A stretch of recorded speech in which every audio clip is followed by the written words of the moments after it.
On the news tonight, Presidency commends Senate for swift ministerial screening. House of Assembly of Kwara State calls for improved awareness of monkeypox to prevent outbreak in the state.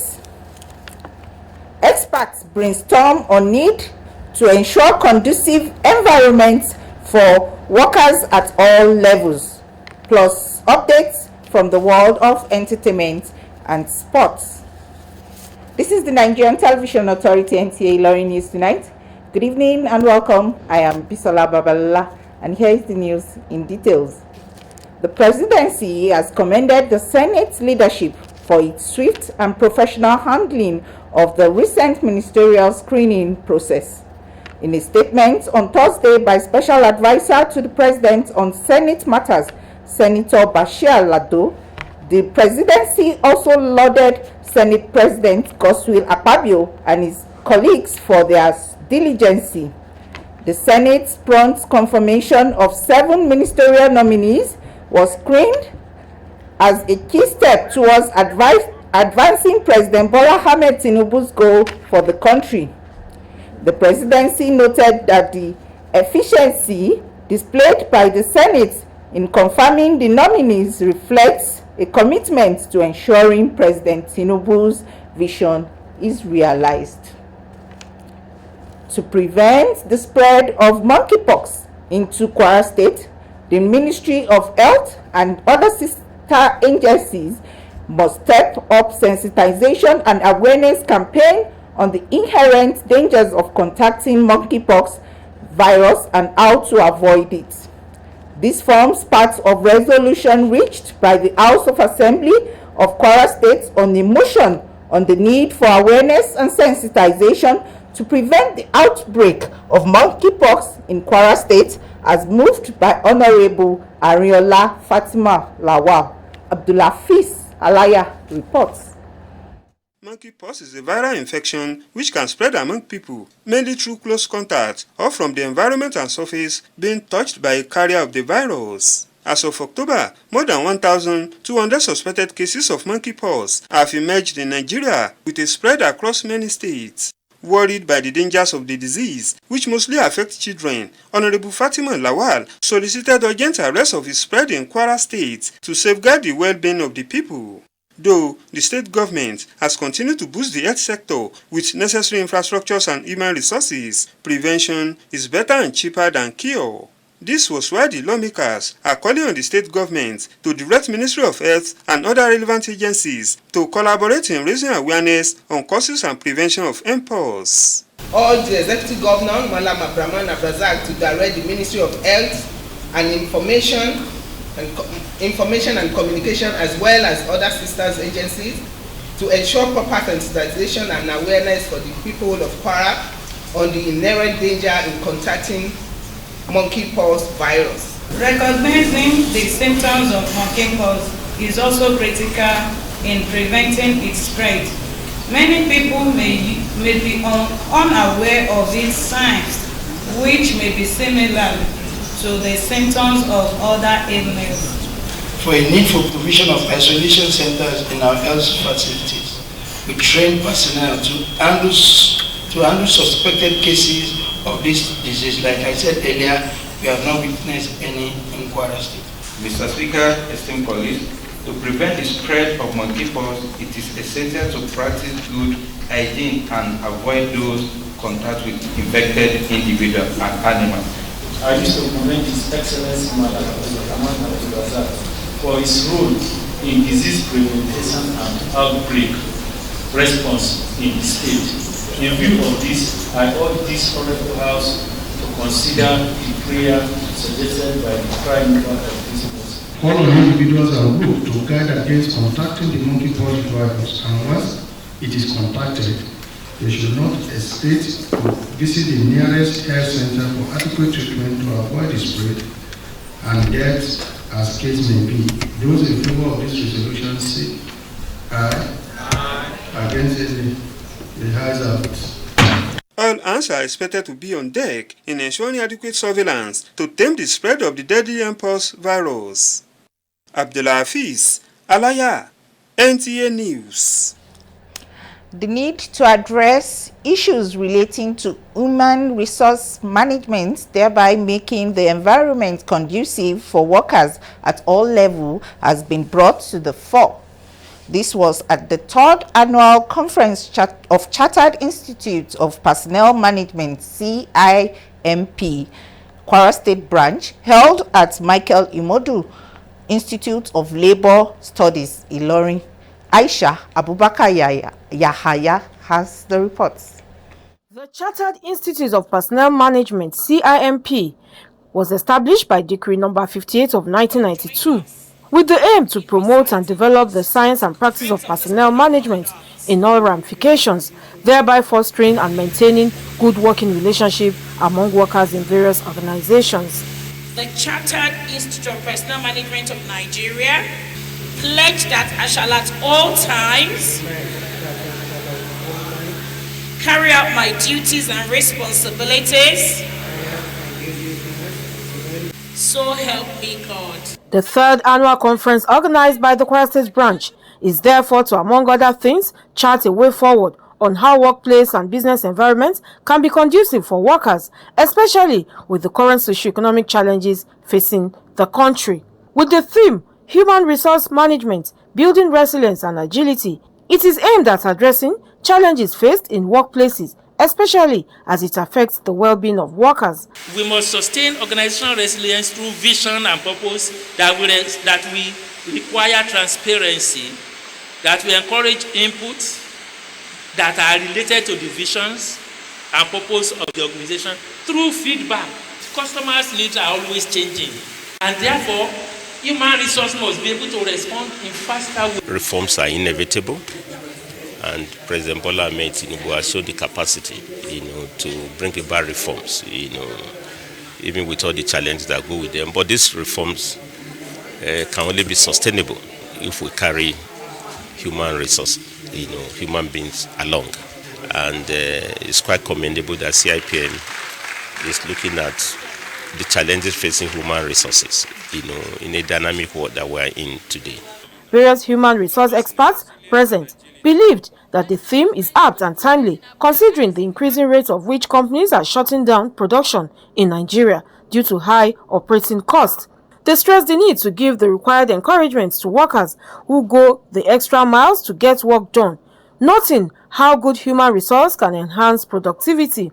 In CIPM, as HR professionals, we encourage the federal government and all subnationals, of course, to make not only paying salaries, not only paying minimum wage or living wage, as people in labor relations will call it, to employees, but we also encourage the reskilling, the upskilling, of employees by way of training.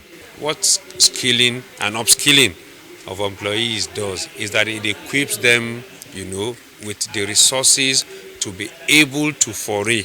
It is during this conference like this that you have the government that make policy, the policy makers. We have the opportunity to come and listen to the human resource practitioners on the way forward, how to overcome the volatility in the organization, how to overcome the uncertainty that is affecting human resource practitioners in an organization. It is during conference like this that we have professionals that will brainstorm and bring out position paper which the government will now use to alleviate the challenges facing organizations in Nigeria. At the end of the conference, after various paper presentations, network sessions and panel discussions, suggestions are expected to be proffered for both government and private sectors towards ensuring a better Nigeria.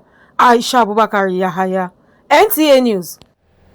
The media has been described as an essential tool for health promotion and well-being.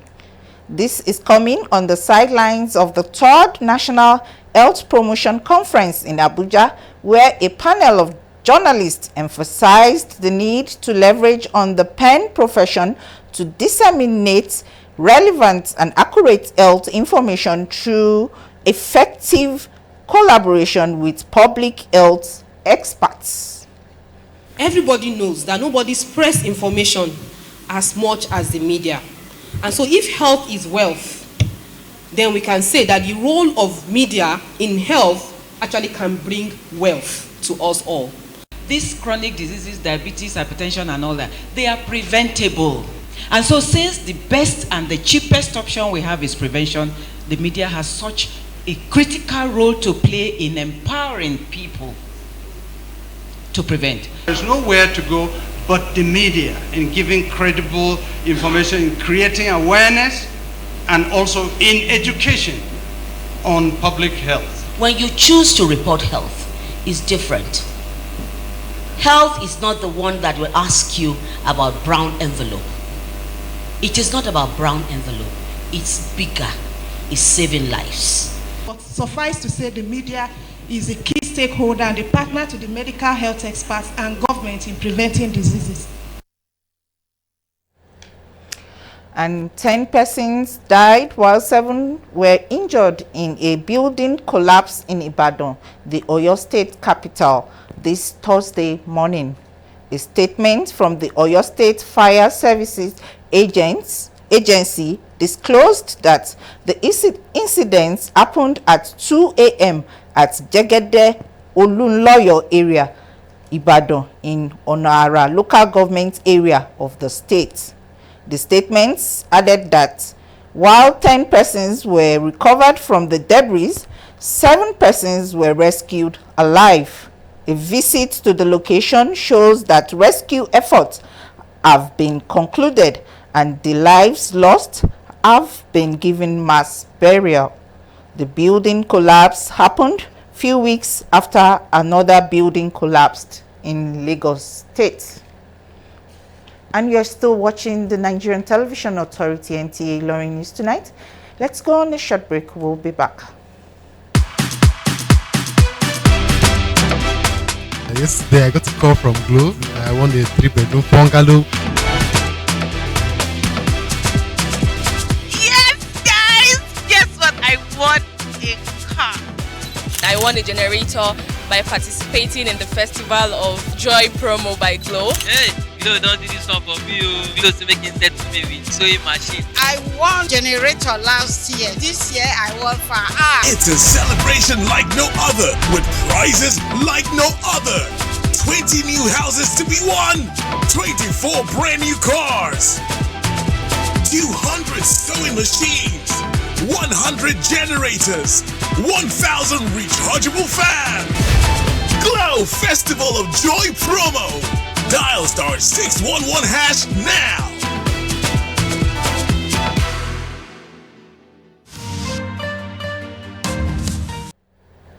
Operatives of Ilorin Zonal Directorate of the Economic and Financial Crimes Commission, EFCC, in a sting operation on Wednesday, October 30th, 2024, arrested 55 suspected internet fraudsters at different locations in Offa local government area of Kwara State. The officers of the commission had between September 3rd and 6th, 2024, arrested about 100 persons suspected to be internet fraudsters at different locations within the city of Ilorin, the Kwara State capital. The latest arrests, which involved mostly young men of school age, were smoked out of their hideouts in the early hours of Wednesday, October 30th, 2024, following credible intelligence on the rising activities of fraudsters inflicting pain and sorrow on innocent citizens through fraudulent pranks in the area. Items recovered from the suspects include 9 exotic cars and 2 bikes suspected to be proceeds of the crime, laptop and smartphones used in perpetrating the illicit trade, as well as assorted charms. The suspects will be arraigned in court upon the conclusion of the ongoing investigations.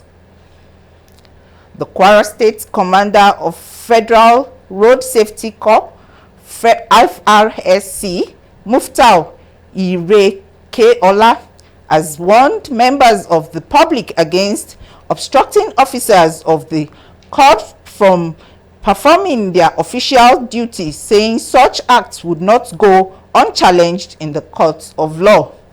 The warning came on the heel of the arrest and subsequent remand of one Samson Ayade by a magistrate court Ilorin over alleged assault on patrol team of the corps in Shao.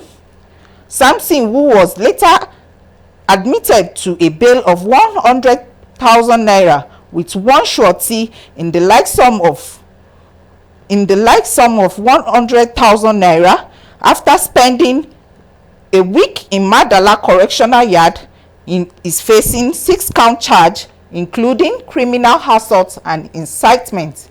He was alleged to have assisted in forcefully retrieving an impounded motorcycle from FRSC patrol van and gave it back to one Ahmed Adisa, who was booked for riding without using helmet, and later came back to create a scene by stripping himself naked while jumping on the bonnet of the FRSC vehicle. The accused also brutalized one of the officers in the patrol team in the process before fleeing this scene, but later apprehended by the police along Shaho Molete Road. Although the owner of the retrieved motorcycle, Ahmed Adisa, is still at large, Samson Ayade will return to court on the 20th of November 2024 for continued hearing of the 6-count charge leveled against him. And moving on to entertainment news. The president of Theatre Arts and Motion Pictures, Bolaji Amusan, has announced the death of Nollywood's actor Pa Charles Olumo Sanyaolu, popularly known as Agbako. Memuna Amusa has details of this and more from the world of entertainment. The Nigerian entertainment industry is currently mourning the loss of one of its legendary figures, Pa Charles Olumo, popularly known as Agbako, as he has passed away at the age of 101. The renowned actor, born in 1923, had an active acting career spanning over 5 decades. He was a prominent figure in the Nigerian film industry, known for his exceptional talent and dedication to his career. Popular celebrities like Toyosi Adesoya, Odulade Adekola, and others took to their social media handles to express their condolences, thoughts, and prayers. Meanwhile, Nigerian artist Temilade Okpeniyi, popularly known as Tems, has opened up about how fame has drastically changed her daily routine, affecting different areas of her life, including being able to drive around by herself. She stated that celebrity status sometimes complicates her movements, especially in Nigeria. After narrowly escaping a mobbing incident, the Afrobeat superstar revealed that she now requires police escorts driving in front of and behind her. Amosa Memuna, NTA News. On Spot Tidbits, Manchester United has finalized the agreement with Sporting Lisbon to appoint 39-year-old Ruben Amorim as the club's new head coach, with his tenure set to begin after November international break. Sadiq Issa has the reports. United's leadership team, including Chief Executive Omar Bereda and Sporting Director Dan Ashworth, traveled to Lisbon to finalize terms with Sporting on Thursday.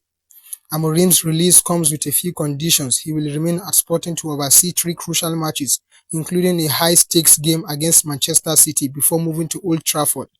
Similarly, United has agreed to pay an additional €1 million to expedite his notice period, while Sporting has also demanded around €5 million to allow some of Amorim's key staff members, including first-team coaches Emmanuel Ferro Candido and Carlos Fernandes, to join him in Premier League. 4 English Premier League clubs, including Fulham, Aston Villa, Wolverhampton Wanderers and West Ham United, are in the race to sign Super Eagles winger Samuel Chukwueze from AC Milan in January. Aston Villa are reportedly front-runners for the 25-year-old's signature due to manager Unai Emery's previous relationship with the player at Villarreal, where they won the Europa League and reached the Champions League semi-finals together. Sadiq Issa, NTA News. And before we go, let's take a look at the weather forecast for tomorrow.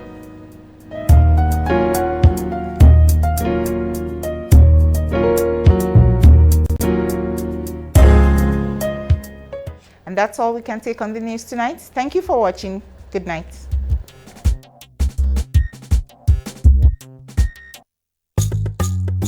For For more news and programs, you can visit our website on www.ntailorin.com.ng. Download the NTA Ilorin app from Google Play Store on your Android devices. You can also watch our news on NTA Ilorin YouTube channel.